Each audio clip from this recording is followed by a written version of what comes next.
Hey everyone, how's it going today? I am out here. We got the planter back. I'm out behind Dad's right now where we got it parked. Right there. We just had it into Titan. It's the same planter we had last year. We just had it into Titan to get it inspected. What they did was they looked over the entire thing. We brought it in because we were having vacuum problems. And we found out all these seals up here, these rubber seals here, where they got new zip ties on, they were all getting bad. So they replaced every one of them along the entire length of the planter.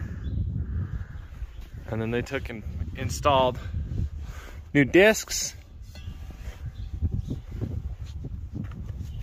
and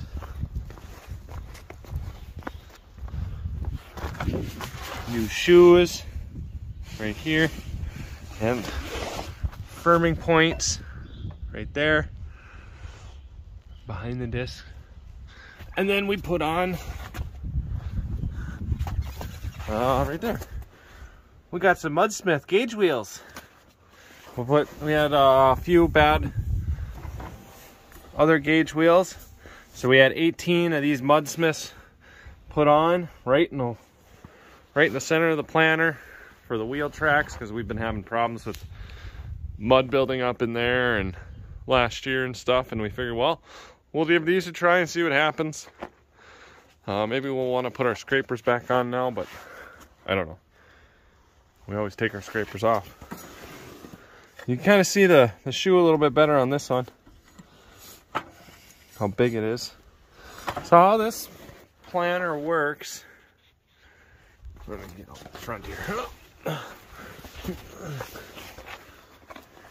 is that when it's going through the field, the gauge wheels obviously set the cage, but they're pulled instead of pushed like deer planters and whites and everything else, which is nice because it's easier. You're not pushing into the ground as much then. It's floating better.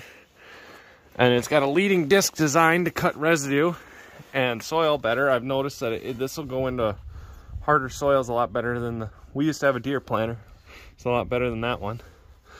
So these cut the soil, and then this firming point right here gets rid of the W in the bottom of the trench from the double disc openers and flattens it out, so it creates an even seed trench, and then the seed falls through the shoe right here and drops in, and then we have fertilizer come out right here, and then the covering discs cover it up, and packing wheel firms it.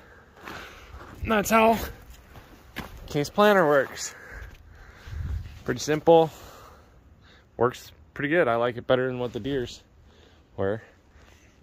A couple things though. In our heavy soils, we do have problems. We had problems with the deer too, but these covering discs don't always cover the seed trench the best. And we need to put a bunch of new ones on anyway. We elected to do it ourselves though. And so we went and got notched ones. We got a couple of these on now. I think we got 2 on, so we got 22 to go, because we're only doing one side, and then we're gonna leave one other one on. And they're concave the other way, so that the notches kind of flip soil into the trench, because the seed trench would be right here. And then this is designed just to push this side over, so we'll see what happens. Give it a shot. Maybe we'll be going to 2 of these on every row unit. They weren't too expensive. I want to say it was, well, $75 or $80 for a pair of these.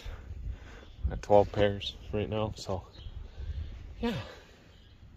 And then they put all new bearings on up here for us. We're gonna put on new chains though to run each individual row unit. And then I think that's all we're doing to it. I think that's basically covers what they did to it too. Got to clean out the fertilizer tanks, get the valves all working good again, and then double check over things to just make sure and grease it and I thought they were gonna wash it, but they didn't. I don't know if she'll get a wash or not before planting season. But yeah.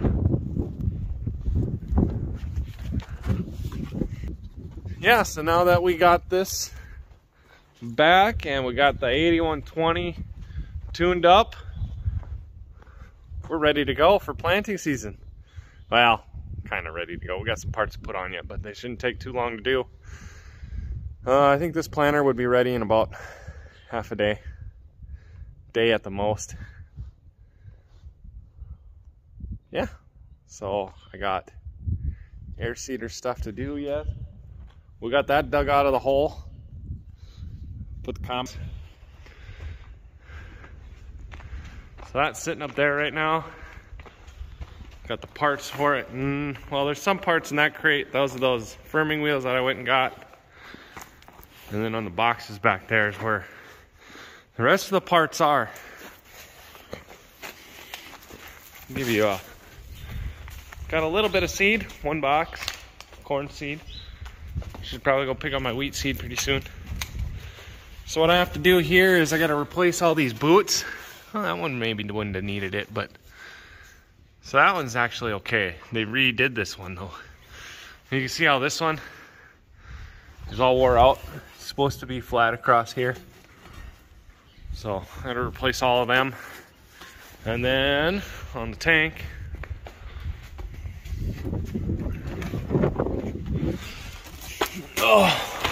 all these plastic pieces here are all coming out, except for maybe the 2 center ones.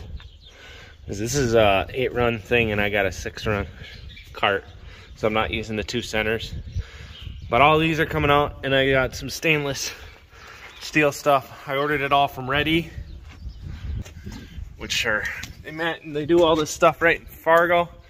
They just ordered me John Deere standard boots. Come on. Turn around. There we go. So yeah, just pulled it out with the 8100 for now. I got a little bit of work to do on the Steiger yet to get it ready to go. Yeah, I'll take you guys along and show you what's going on over there. Hey everyone, over here doing a little work, and that's for the tractor that's going to be pulling the air seeder.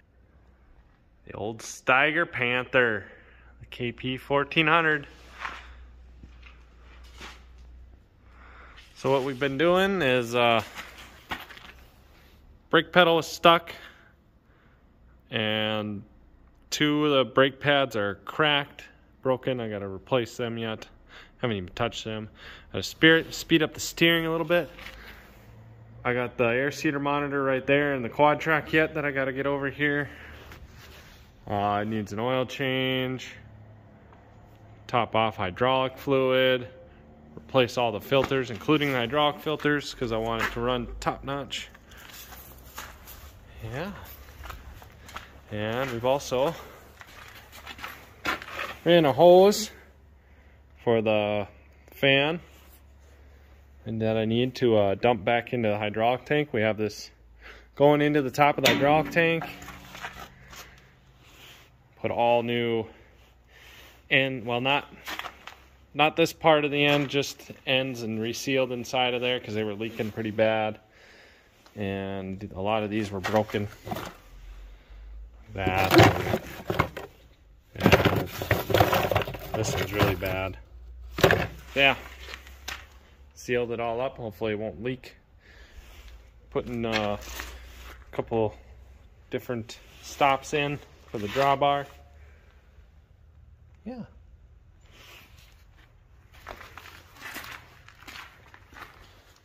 Show you the cab real quick.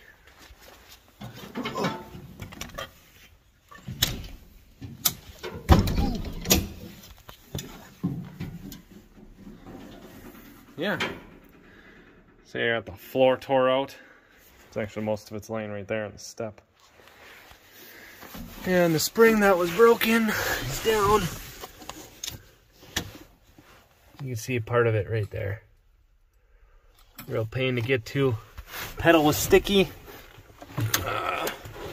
Still is sticky. I sprayed it with penetrating oil. I'll probably do it again, but yeah.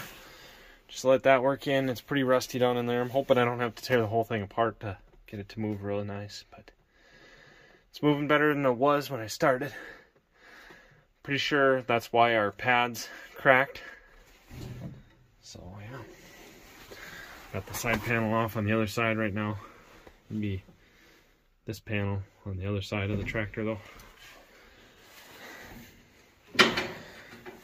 Yeah. Got John Deere ETU in it. So I know ITC globes aren't supposed to work anymore. There's a company out there that makes what they call ITC Extend, which will make it run off WAS, which is what I'm just going to put on this tractor for the year. Well, I'll probably run a RTK on it for a little bit this spring before we get the sprayer dug out. But once the sprayer's out, I don't want to be swapping globes all the time. Monitor's not as bad, but when you swap globes, you gotta calibrate the TCM, which is kind of a pain. So I'll probably just run the WAS on the air seeder. Yeah. Hopefully by then I'll just have all my small grains planted. We'll just be doing fertilizer with it anyway. Well, and then beans. We'll be planting beans with it probably. So yeah. That's what's going on here. Catch you later.